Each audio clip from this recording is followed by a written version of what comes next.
UDF സ്വന്തം കോട്ടയായി കാണുന്ന മണ്ണിലേക്കാണ്. UDF ഏറെ പ്രതീക്ഷ വെക്കുന്ന എറണാകുളം ജില്ലയിലേക്ക്. ഇത്തവണ എങ്ങനെയാകുമെന്ന് പറയുന്നതിന് മുൻപ് കഴിഞ്ഞ തവണത്തെ കണക്കുകൾ നോക്കേണ്ടത് നമുക്ക്. ആ കണക്കുകൾ കൂടി നമ്മുടെ മുന്നിലേക്ക് വരികയാണ്.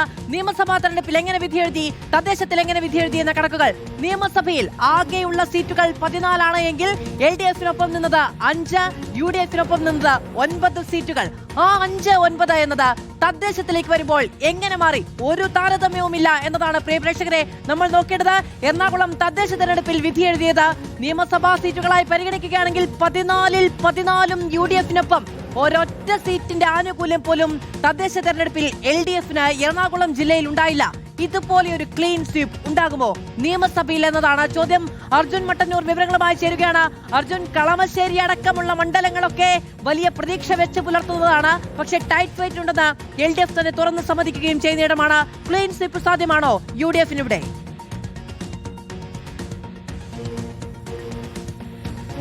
അതുപോലെ UDF-ന്റെ ഏറ്റവും വലിയ ഉറച്ച കോട്ടകളിൽ ഒന്ന് തന്നെയാണ് എറണാകുളം. മലപ്പുറം കഴിഞ്ഞാൽ UDF ഏറ്റവും പ്രതീക്ഷ വെക്കുന്ന ജില്ലകളിലൊന്നാണ് എറണാകുളം. ഇവിടെ കഴിഞ്ഞ തവണ നഷ്ടപ്പെട്ട 5 സീറ്റുകളടക്കം നേടിക്കൊണ്ട് ഇത്തവണ 14-ൽ 14 സീറ്റുകളും നേടാൻ കഴിയും എന്ന് തന്നെയാണ് UDF-ന്റെ പ്രതീക്ഷ. പ്രത്യേകിച്ച് പ്രതിപക്ഷ നേതാവിന്റെ ജില്ല കൂടിയാണ്. മാത്രവുമല്ല, സാഹചര്യങ്ങൾ മാറിയിട്ടുണ്ട്. തദ്ദേശ തെരഞ്ഞെടുപ്പ്, അതോടൊപ്പം തന്നെ ലോക്സഭാ തെരഞ്ഞെടുപ്പിലും അനുകൂല തരംഗമുണ്ടായിട്ടുണ്ട്. മാത്രവുമല്ല, ഇത്തരത്തിൽ 2020-യുടെ NDA പ്രവേശനം അത് പല മണ്ഡലങ്ങളിലും UDF-ന് അനുകൂലമായ ജനവിധി ഉണ്ടാകാൻ ഇടയാക്കും എന്നതാണ് UDF-ന്റെ പൊതുവെയുള്ള വിലയിരുത്തൽ. പ്രത്യേകിച്ച് കുന്നത്തുനാട് മണ്ഡലം ഇത്തവണ തിരിച്ചുപിടിക്കാൻ കഴിയുമെന്ന് UDF ആത്മവിശ്വാസം പ്രകടിപ്പിക്കുന്നുണ്ട്. മാത്രമല്ല, കോതമംഗലം നേരത്തെ കേരള കോൺഗ്രസ് മത്സരിക്കുന്ന സീറ്റാണ്.